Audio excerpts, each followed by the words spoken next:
Hello.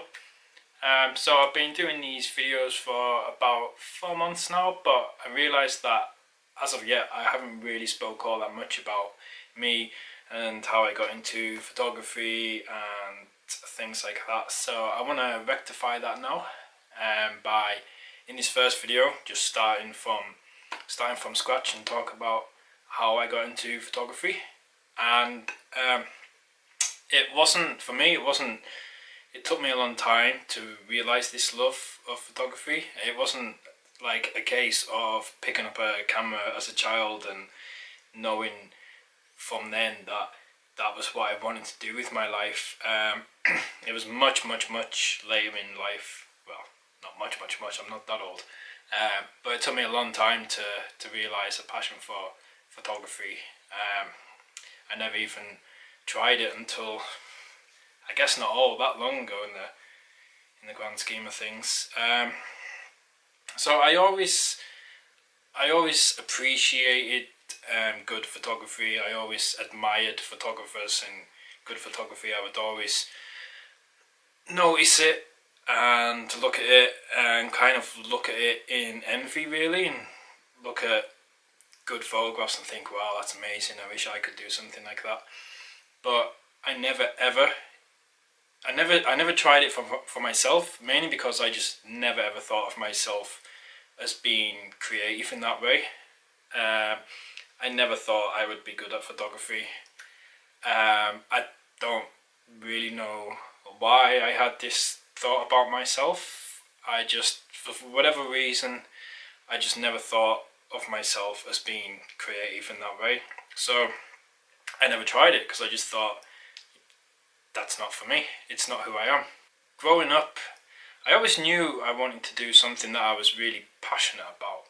I wanted to find that one thing. I never wanted to just get into a boring 9 to 5 job that I wasn't passionate about. I always wanted to find that thing. But for a long time, I never ever knew what that thing was. So you get to the end of school and by the time you finish your GCSEs, you kind of have this pressure on you to, okay, what are you doing next? You kind of expected to know already what you're supposed to be doing, which I didn't. So I done my A levels mainly because I just didn't know what else to do. So I done my A levels, and then at the end of my A levels, I still didn't really know what I wanted to do. But a few of my friends were doing a media production course in college after the A levels, and through them I found out about this course, and I'm reading about this course, and I thought, wow, that sounds really, really amazing. It was focusing on video production, so making videos, and I was reading the syllabus and about the course, and it sounded just a lot of fun, really interesting, and I was always interested in the media as a whole, so I thought media in some way might be an area I'd like to get into. I didn't at that point. I didn't necessarily know which part of the media. I just knew that the media was something that interested me. So I decided to do this course. We started off doing a diploma for 2 years. I finished the diploma, so then from there I went on to the degree, and it was on the degree that my particular college that I went to, they made us, on the degree they made us do an extra module aside from the course we were already studying. We had to do this one extra module which didn't count towards your degree in any way. To this day I don't know why we were forced to do an extra module that didn't count towards anything, but we were given a list of subjects to choose from, and I'm looking through the list of subjects now. From day one I didn't want to do it because I thought, well, if it's not counting towards anything, it's not part of the course I decided to sign up to. Essentially all it's doing is taking away my time. So I never ever wanted to do it. So I'm looking through the list, and on this list of subjects I see photography. So I thought, well, I don't want to do it. it's a waste of my time, but at least photography will be a bit of fun. So I decided to go with photography just because I thought it would be fun. And from the very first class, I just very quickly fell in love with it. Just really enjoyed it. There was just something about trying to document the world in front of you, and just I was walking around my small town of Carlisle and trying to photograph it in a really beautiful way, and trying to photograph it in a way that, you know, people wouldn't necessarily have noticed before, things like that. I just really enjoyed it. And I remember saying to a lot of my friends at the time, I'm actually enjoying this photography more than the actual course. And you know, I remember saying to my friends, I think I've been studying the wrong course for the last 4 years. So anyway, it was getting towards the end of the year. End of the year, you have a lot of deadlines. So I thought the sensible thing would be to concentrate on the work on my degree, make sure I got all that completed and handed in on time. But I didn't manage to complete the photography module. Now, because it wasn't part of the degree I signed up to do, and because whatever the grade was irrelevant, it didn't count towards anything, I didn't think it would matter. But end of the year, I discovered they decided they weren't going to let me onto my final year of my degree because I hadn't completed this photography module.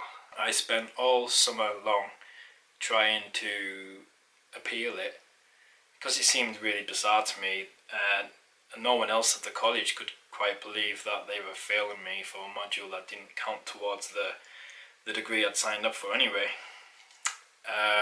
So I spent all summer long appealing it. I was on the phone all the time. I sent letters. I went as high up as I could, and they just weren't interested at all. Actually, there was even a guy on the same course as me who, exactly the same thing. He didn't complete this extra module either, but he even failed modules on the actual course. Now, I passed every module on the course, and this other guy, they allowed him to resit the year, whereas I didn't even have the option to resit the year, even though I had passed everything on the course. I don't think I should have had to resit the year because I passed everything, but I wasn't even given the option. So it felt like they were, I don't know why, but it felt like they were like trying to make an example of me.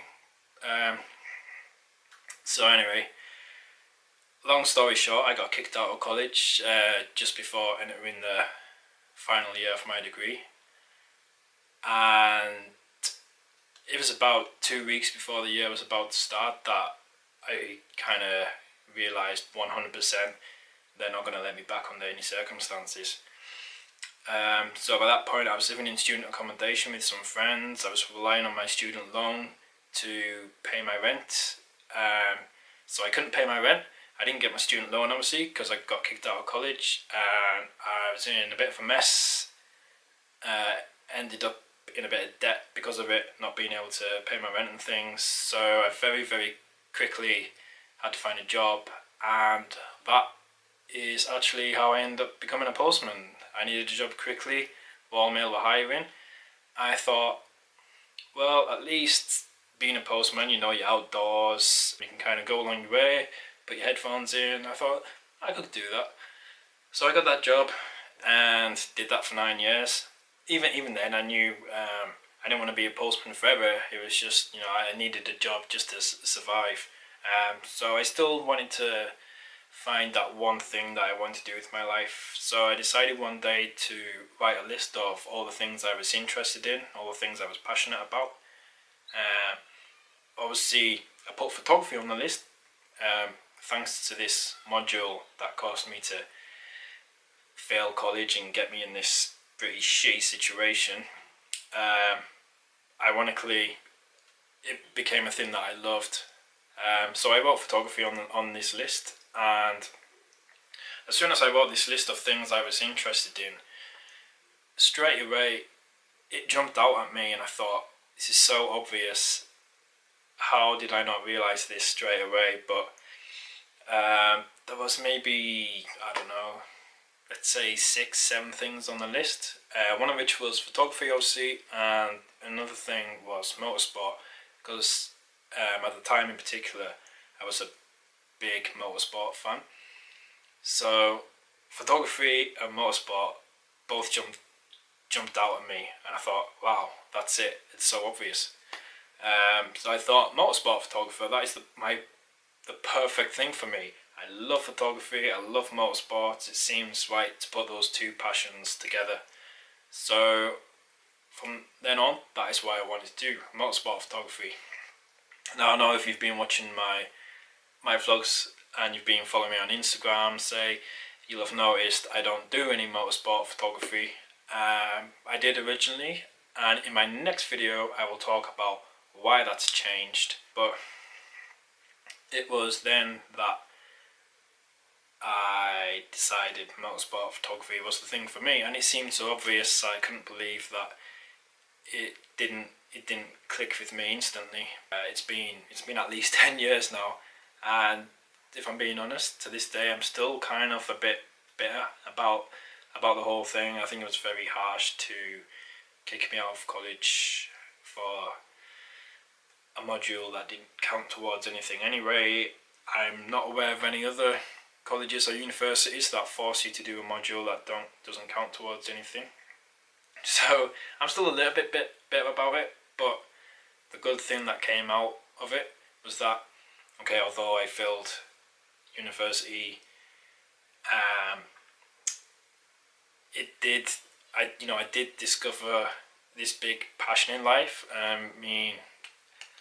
I'm passionate about a few things in life. I love snowboarding, for example, but photography is the number one thing, the number one passion in my life. It's what I spend all my time on. And yeah, it's obviously what I want to do with my life. I can't imagine, take away photography, I can't imagine what else I would do with my life. So yeah, it was shit getting kicked out of college, but obviously a good thing came out of it. So I don't know, call it a happy accident that I was made to do this module and chose photography, or call it fate, I don't know. But yeah, it took me a long time to discover it, but that is how I got into photography. Yeah, thanks for watching. I hope that gave you a bit of an interesting insight into me, and I want to do more videos like this, giving you a bit more of an idea about me, and about my photography, where I see my career going, or where I hope it will go. But in my next video, like I said, I'll talk about why I switched from motorsport to travel, and in amongst all that, I'll keep documenting my journey and what I'm up to at the same time. So yeah, keep watching, and I'll see you next time. Bye.